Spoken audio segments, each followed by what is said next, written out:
नमस्कार, मैं हूं आपके साथ कविता राणा।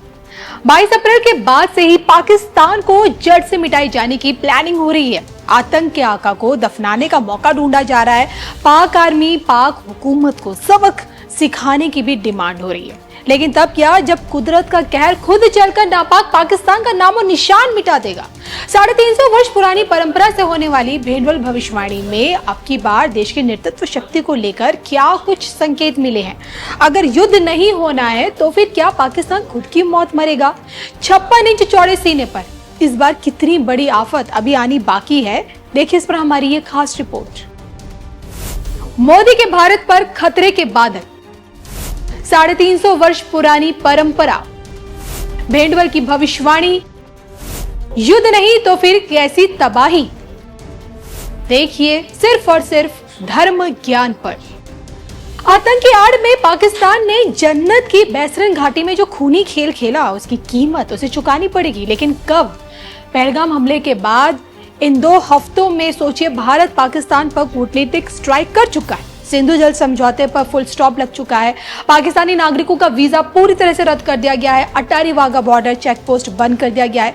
पाकिस्तानी दूतावास में कर्मचारियों की संख्या सोचिए 55 से सीधा घटाकर 30 कर दिया और पाकिस्तान से भारतीय दूतावास वापस बुला दिया गया। इन सब के बीच दोनों मुल्कों के बीच होने वाली व्यापार पर कैची भी चल गई है। ना पाकिस्तान से अब सेधा नमक आएगा और ना ही भारत से दवाइयां भेजी जाएंगी।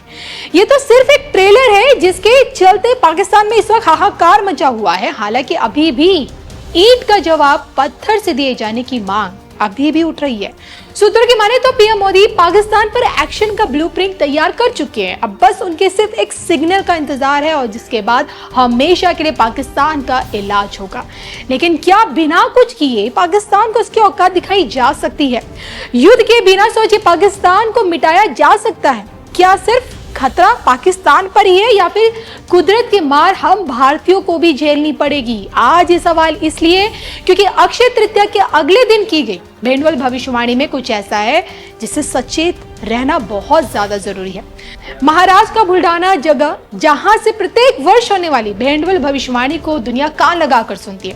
भविष्यवाणी करने की जो परंपरा है सोचे 350 वर्ष पुरानी है। भविष्यवाणी करने का तरीका बहुत ज्यादा अलग है।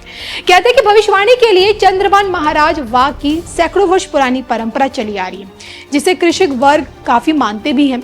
आज भी यहाँ महाराज के वंशज कलश की अवस्था का अवलोकन करने के बाद ही भविष्य में होने वाली घटनाओं को एक संकेत देते हैं।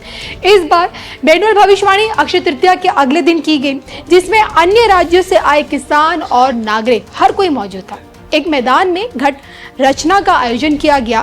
फिर घट में 18 प्रकार के अनाज रखे गए, जिसमें गेहूं, ज्वार, अरहर, उड़द, मूंग, चना, अलसी, तिल, बाजरा, चावल, ज्वार, मटर, मसूर और काला चना, ये सारे के सारे अनाज शामिल थे।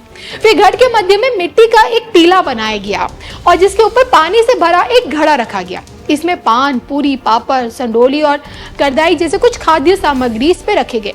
फिर इसे एक दिन के लिए छोड़ दिया गया। रात में यहाँ कोई नहीं रुकता। फिर अगले दिन घट स्थापना की जमीन से भविष्यवाणी होने लगी। घट रचना का अवलोकन करके भविष्यवाणी में साफ साफ ये बातें कही गई।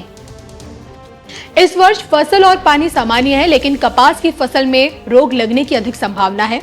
अन्य फसलें सामान्य रूप से पैदावार देंगी। गेहूं, चना, उड़द, मूंग, ज्वार और अरहर जैसे कृषि उत्पादों को अच्छे दाम नहीं मिलेंगे और मंदी आएगी। अगस्त में नुकसान पहुंचने वाली बारिश होगी। सितंबर में बहुत अधिक बारिश होगी। इस वर्ष देश में बाढ़ और भूकंप जैसी आपदाओं का खतरा अधिक रहेगा। भारत पाकिस्तान के बीच युद्ध तो नहीं होगा, मगर सीमा पर तनाव चरम पर रहेगा। देश के प्रधानमंत्री भी टेंशन में रहेंगे।